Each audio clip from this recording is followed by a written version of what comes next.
Hello, good afternoon, and welcome to the Midday News.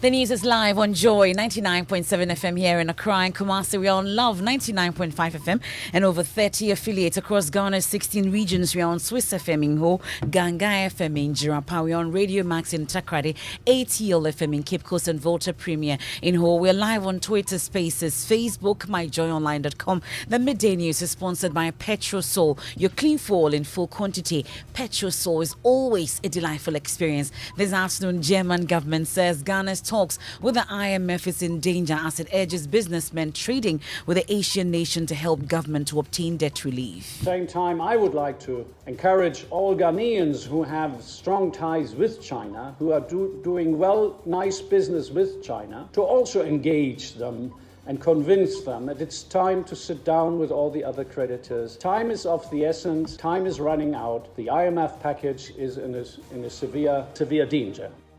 We have details for you, and in less than 5 hours, the NDC will close nominations for the presidential and parliamentary primaries with potential candidates up and about to convince delegates of the party to vote for them.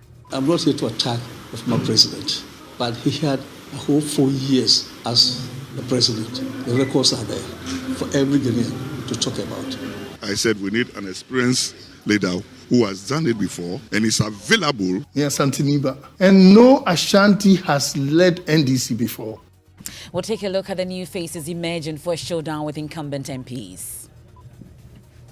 I think the constituency has been deprived of true leadership of service, and I think I'm well positioned to speak up for my people. I won the first parliamentary primary, and I'm going to repeat the dose.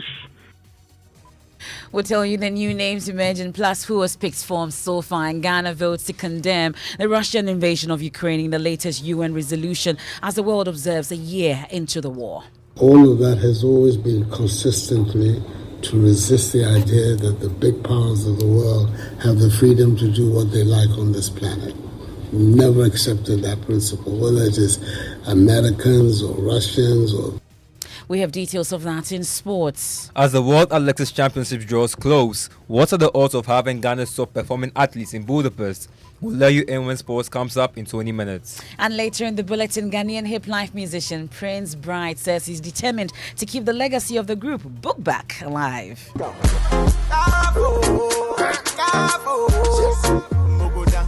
I don't think it'll stop for me because it's still a journey, and I see the co-founders who inspired me. I think I owe it to my brother Ronnie not to let this die, live up to the legacy that he left. I'll give you all the details if you stay with me here on the Midday News. I am Emefa Apawu. This is your home of independent, fearless and credible journalism. Please stay.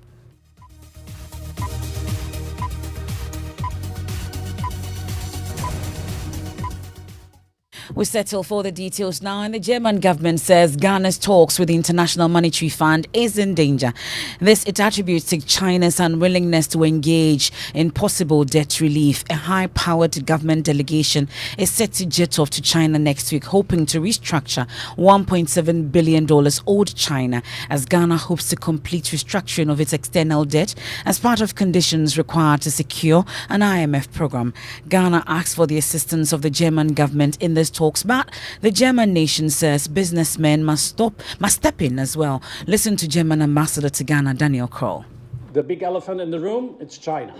China is the largest creditor to Ghana, and so far is not fully supporting the setting up of a creditors committee, it's called, where all the creditors will sit down and agree on a aid package for Ghana. The President, the Minister of Finance have appealed to the German visitors to support Ghana in convincing China to come to the table. We are ready to do that. We already are in that. At the same time, I would like to encourage all Ghanaians who have strong ties with China, who are doing nice business with China, to also engage them and convince them that it's time to sit down with all the other creditors and agree on a package. Time is of the essence. Time is running out. Without this agreement with the bilateral creditors, the IMF package is in severe danger. So if there's any Ghanaian member of parliament listening who is very much engaged with business in China, please make best use in the interest of Ghana and the people in Ghana.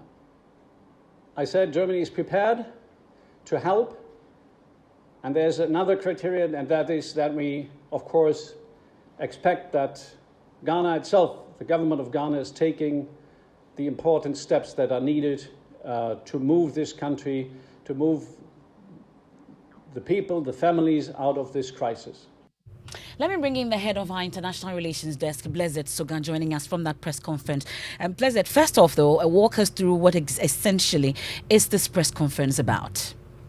Well, so you recall that about 3 weeks ago, German's Finance Minister Christian Lindner was in Ghana. President Akufo-Addo called on the German government to support Ghana's external debt restructuring. Ghana is making a proposal to a wealthy nation, calling themselves a group of 20 G20 framework, asking them that they should give us some sort of debt relief or debt forgiveness.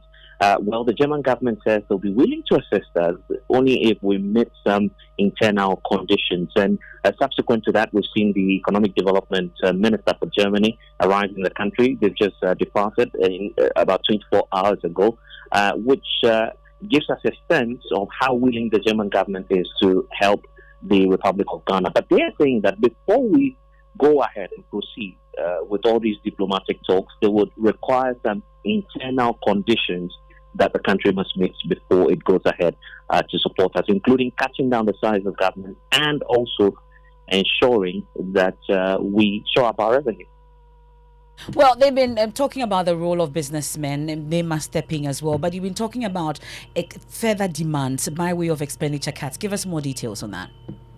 Well, so on the score of the businessmen joining hands in these negotiations, the explanation from the German ambassador, Daniel Kroll, is that basically Ghana's largest trading partner and in fact the external donor is China.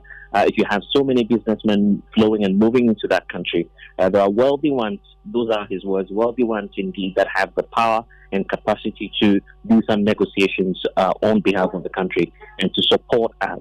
And so basically they believe that whilst they are triggering their diplomatic talks as well, Ghanaian businessmen and wealthy and influential individuals can also support in that process.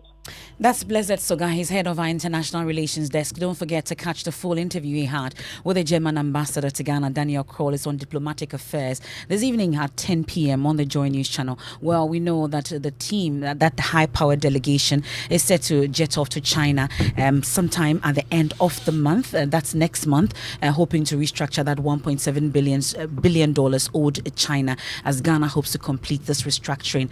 We have a member of our political desk also.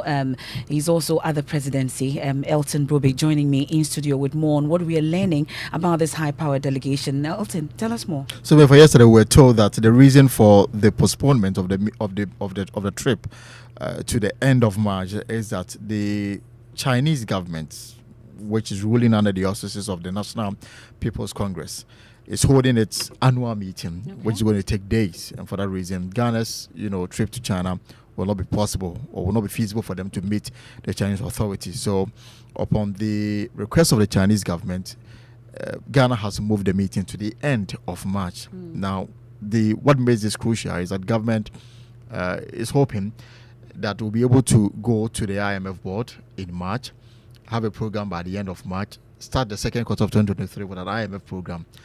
Now, with the postponement of the Chinese meeting from next week to the end of March, it means that government will now may lose 1 full month without any serious activity covering the IMF bailout, because the Chinese government has made this clear.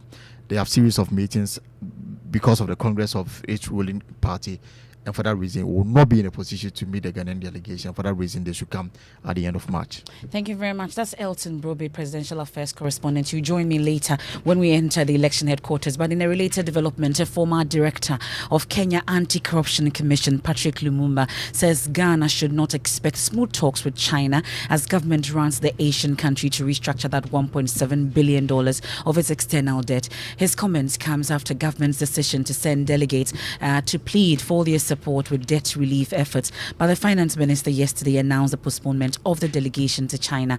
Well, the Pan-Africanist Patrick Lumumba, speaking to the media, said there is no free lunch in this world. Let's listen. Almost all African countries are indebted. And I have no doubt in my mind that if Africa wants to enjoy true liberation, she must liberate herself from economic slavery. He who pays the piper calls the tune. And in this world, there is no free lunch. When the Chinese come, they will want a quid pro quo, whether it is in Ghana or Kenya or Namibia. And it is the duty of those who are in leadership to ensure that we immunize ourselves against the machinations of all foreigners, whether they come from China or from the United States of America or from the European Union. This world, the truth be told, is a jungle. It is survival of the fittest and the dying of the least suitable. That is the real world. So you style up or you are consumed. He also calls on African countries to reduce the demand for dollars in trading. You move here, CD. You move there, CFA franc. You move there, Naira. You move there, Dalasi. And all these are weak currencies. 90% of trade in West Africa and the continent of Africa is terminated in dollars. We must de-dollarize our economies if we are going to be independent. If we don't de-dollarize our economies, we are susceptible to manipulation. Just see how your CD is behaving. Pan-Africanist Patrick Lumumba.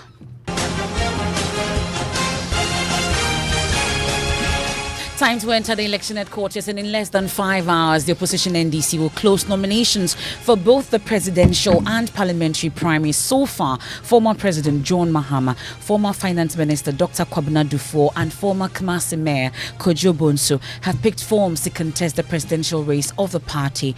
All of them are counting on their experience in government and personal lives to lead the NDC in the 2024 elections. For Dr. Kwabena Dufour, his record as Finance Minister during the late President Mill's administration makes him the best person for the job.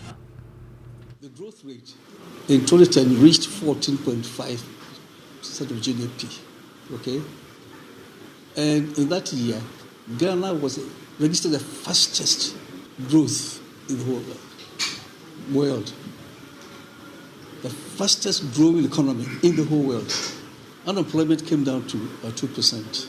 As a nation, we were able to produce cocoa, the mainstay of the Ghanaian economy, to the level of 1 million tons or metric tons.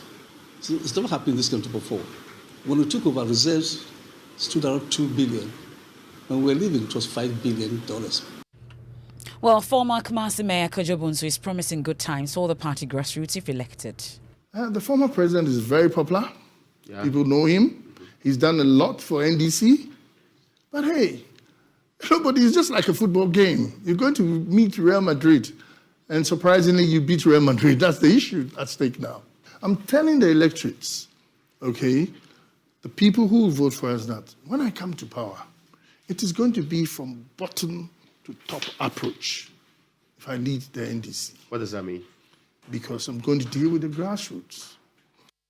Well, former President Mahama is currently in Nigeria observing that elections there, but his campaign manager in the last election, Professor Joshua Alabi, considers the primaries just a mere formality. You are comparing a minister to a foreign president. I think you know that there's no basis for comparison. A minister and a former president, there's no basis. Because the minister is only allowed to handle within his comfort area as a minister. But the president is for all. And the country needs a hand who knows almost everything or everything. And that's why I said we need an experienced leader who has done it before and is available and is willing. Then I think we are lucky. It's a gift from God. So in some 5 hours, nominations will close. Elton Brobe is a member of our political desk, joins me in studio once again. Elton, so what's next after today? We only know 3, or there are more candidates? So we've just picked information that Ernest Kwaku Krobia, a businessman, has also picked to contest the presidential race of the NDC. And so that brings the number to 4. Former President John Mahama, Dr. Kwabena for Kojo Bonsu, and then Ernest Kwaku Krobia. The party at 5 p.m. will close nominations, and then they will be followed by a news conference to announce those in good standing, especially for the presidential race. For the parliamentary, because it was done, or it's been done online, it's unclear for now how many people have picked nominations. They are hoping that by the close of weekend they'll be able to have a number to announce. But it's attracting a lot of interest, and we're learning of some names making rounds. Very interesting. There appears to be mad rush for the NDC nomination forms. We have Dr. Titus Bayo, the former General Secretary of the Ghana Medical Association, and he is contesting the Lambusi, constituency. Now, Dr. Kwabena IV wants to become president on the ticket of the NDC. His son, Dr. Kwabena IV Jr., we understand, has also expressed interest in the Setre Plains constituency. This is one of the safest seats in the Ashanti region for the NDC. Now, the interesting thing is that the occupant on the seat now is the uncle to Dr. Kwabena IV Jr. Fred Muyama, movie promoter, Ayawaso West Wagon seats, which the MPP has won several times. Now we have Meredith Nakai Lamte Ade. She is contesting, or she wants to contest the Klote Kole constituency here in the Greater Accra region, seat currently occupied by the daughter of former President Jerry Rawlings. The acting voter regional health director, Dr. Senadu Jokoto, for Keta, and he is also going to slug this out with Dr. Emmanuel Kojo Jones, also going for Keta. It looks like Keta is going to be a very interesting place to watch.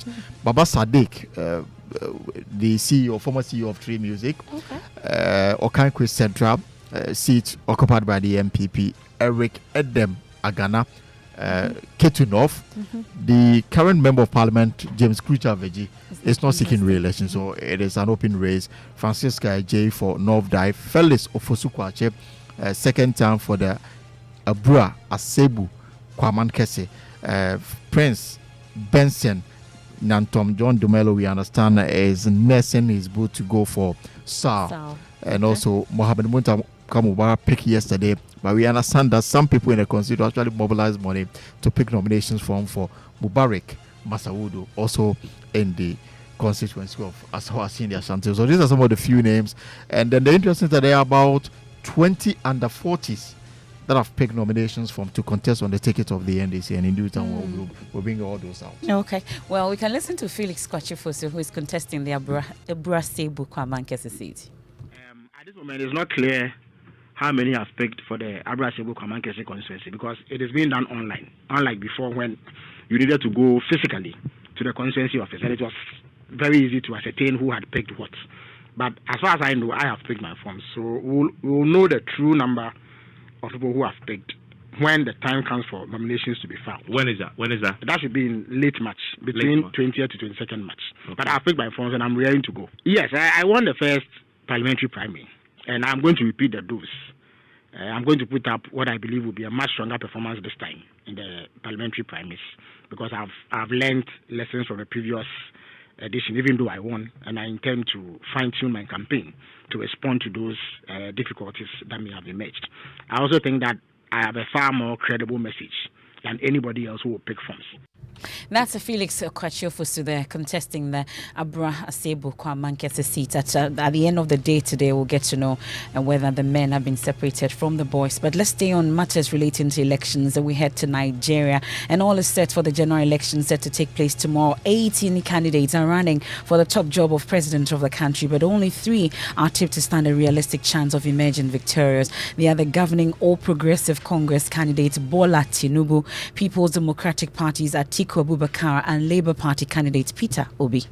My name is Bola Ahmed Tinubu. I am the presidential candidate of the All Progressive Congress. I wish to use this medium to personally thank you and seek your support and prayers for the upcoming presidential election. This election is crucial to our democracy and development as a nation, and we need to get it right. I therefore appeal to you to vote for me. I have the competence and track record to deliver on my promise to you to build a better Nigeria for all. The prices of commodities, including foodstuff, have continued to rise. The cost of transportation has also risen. We will recover and unite our dear country. Your choice is clear. Vote for me, Atiku Abubakar, and vote for other PDP candidates. You can't talk about being a country unless you're secured, unless your citizens are secured. So it's an essential issue that must be dealt head-on, decisively. It's also something that if you deal with today, you can deal with your inflation, because the worst part of inflation we're experiencing today is food inflation. The leading candidate in the election there, Progressive Congress candidate Bola Tinubu, People's Democratic Party's Atiku Abubakar, and Labour Party candidate Peter Obi. Well, the Independent National Elections Commission says a total of 87 million permanent voter cards have been collected across the country. INEC chairperson Professor Mahmoud Yakubi says all is set for the polls. Will vastly reduce the prospect of voter inducement, which is not only illegal but actually immoral. The ban on the use of mobile phones and photographic devices at the voting cubicles is still in force. Our arrangement of placing the ballot boxes near the voting cubicles and away from the party agents remains. Well, the security agencies, meanwhile, say they will ensure peace during the exercise. Listen to Brigadier General Tuku Gasao, Director of Defense Information and Force Public Relations Officer Olumayiwa Adojobi. Strong force will be applied to those that want to cause breach of public peace during the general elections. We are ready to give good security to our electoral process so that we can have free, fair, credible, and even acceptable general elections in 2023.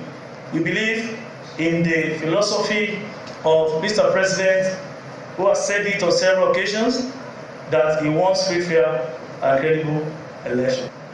Let's get a sense of preparation so far, and we can hear from journalists with our partner station, Channels TV, Kayla Megwa. With all of this mobilization, with constant communication from the electoral umpire, Nigerians want to be able to do this tomorrow and know that it will count. So at least the city of Abuja, where I'm at, a lot of people are really looking forward to this exercise. Remember, this is the seat of power.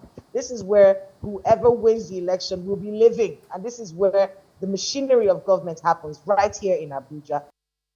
We can hear from Pan-Africanist Patrick Lumumba. He's been speaking on the elections. Nigerians will have the opportunity of making a clear statement that they want a united Nigeria. They want a Nigeria that will play its leading role in the continent of Africa. They want a Nigeria that is united in our diversity. They want a Nigeria where people are judged by the content of their character, not by their ethnicity or religious affiliation.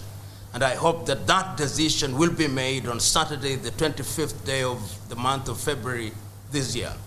That's how we take a quick break here on the Midday News, live on Joy 99.7 FM in Accra, in Kumasi on Love 99.5 FM in over 30 affiliates dotted across Ghana's 16 regions. We are live on Twitter Spaces, Facebook, myjoyonline.com interactive app. The Midday News is sponsored by Petrosol, your clean fuel in full quantity. Petrosol is always a delightful experience. We've been hearing from the German government, which says Ghana's talks with the IMF is in danger as it urges businessmen trading with the Asian nation to help government to obtain debt relief. When we return, we have sport, and then we focus on Ghanaian hip life musician Prince Bright, who says he's determined to keep the legacy of the group Bobak alive.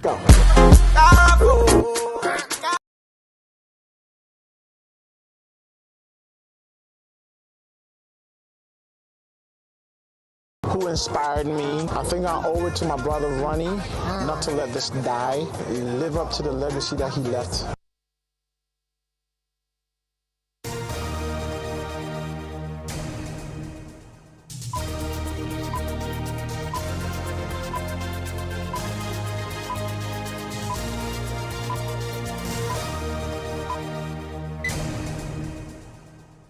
Time for sports on the Midday News. Michelle, what do we have? Ghana's Jacqueline Pokia is unsure if she will make it to this year's World Athletics Championships. However, only 3 days ago, she broke a 30-year-old long jump record at the University of Louisiana Lafayette with a leap of 6.24 meters at the Sunbelt Conference. She also holds 2 other school records in long jump from the Cloud County Community College, which also held the 100-meter hurdle record for a few years. She also has another record from the University of Akron. Nonetheless, she could still miss out on Budapest 2023. First, we used to use our college's distances and times to qualify for the World Championship and the Olympics. But now you have to go to a certain amount of meet, or your country have to organize a certified competition for you to qualify for the World Championship. So it won't be that easy. So like even if I jump like 650, 660, I cannot go unless I go to a certified competition organized by the school, or Sexis Relay. I think they have some certain competition in America that you can use to qualify. Other than that, our small meet like that, you cannot use it to qualify anymore. So basically, MFA, the qualification for the Worlds has changed. While previously you could qualify by hitting the qualification standard at a college meet, this year is different. Athletes will have to hit the qualification standard at any World Athletics recognized event, or better still, qualify through their world rankings after the qualification window was closed. And unfortunately for students, athletes like Pokia, they have to go and look for some of these big meets like the Diamond Leagues or any other regional meets to use to qualify for the events. And where still for her, she's looking to retire or call it quits on athletics because there's no sponsorship. There's more of this in the locker room where we have a full interview with her at 7 p.m. here on this channel, 99.7. Thank you very much, Michelle. Let me take you to Parliament. There's a few developments there. We're expecting President Akufo-Addo to deliver his State of the Nation address on the 28th of February, but things have changed. Presidential Affairs correspondent Kweku Asante joins us with details. When exactly then is President Akufo-Addo expected to deliver that message? Emefa, the new date is now the 8th of March. The minority side has been asking the majority leadership to provide some answers as to why exactly the president is moving these dates. They say that the president is under no obligation to offer such explanation to Parliament, especially if it's within the constitutional limits. Well, and there were dramatic twists and turns yesterday before Parliament rose about the EC boss herself appearing before the House when it comes to the constitutional instrument. How are we, recovering from what we witnessed yesterday and what's happening today? Well, so no new date has been given as to when exactly Madame Jane Mensah will herself appear before Parliament. But right now on the floor, the Speaker of Parliament is making a statement to MPs that there is so much anger on the floor of Parliament. He's asking MPs to tone down, and that it's not every time that they have to resort to what is called brawl. He says that is not for Parliament. This is a deliberative chamber. If there are disagreements, MPs do not have to get to each other's throats. They have to agree to disagree and not always be fighting. That's our Parliamentary Affairs correspondent, Kweku Asante there. Now, fishermen at Jamestown and other coastal parts of the country are lamenting the continuous dumping of plastic waste in the ocean. According to the fishermen, the practice is gradually making them catch more plastics instead of fish, and this is affecting their livelihood. Here are excerpts of our Hotline documentary, A Sea of Plastics. Jamestown is one of the biggest coastal communities in Accra. In the heart of what has now become a slum is the Kole Lagoon. The plastics you see here are from some of us who gather our rubbish from our homes and come and dump them in the sea. Instead of them to gather the rubbish and properly dispose them, they wait until it's raining and then they pour them in the gutters and the lagoon. Once upon a time, it was the habitat for aquatic life, mainly tilapia, mudfish, crabs, and shrimps. What remains of it today are sachet rubbers, empty plastic bottles, and other types of solid wastes.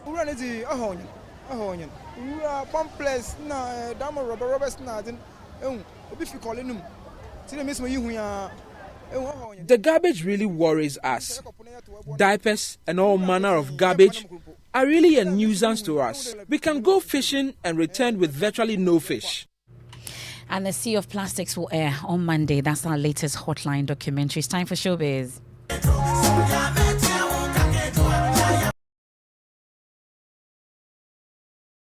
And Ghanaian hip-life musician Prince Bright says he needs to maintain the legacy of Book Bag Group in honor of his late group member, Ronnie Coaches. Speaking in a yet-to-be-aired episode of E-Vibes, Prince said he has been motivated by some seniors in the industry, and that has kept him moving.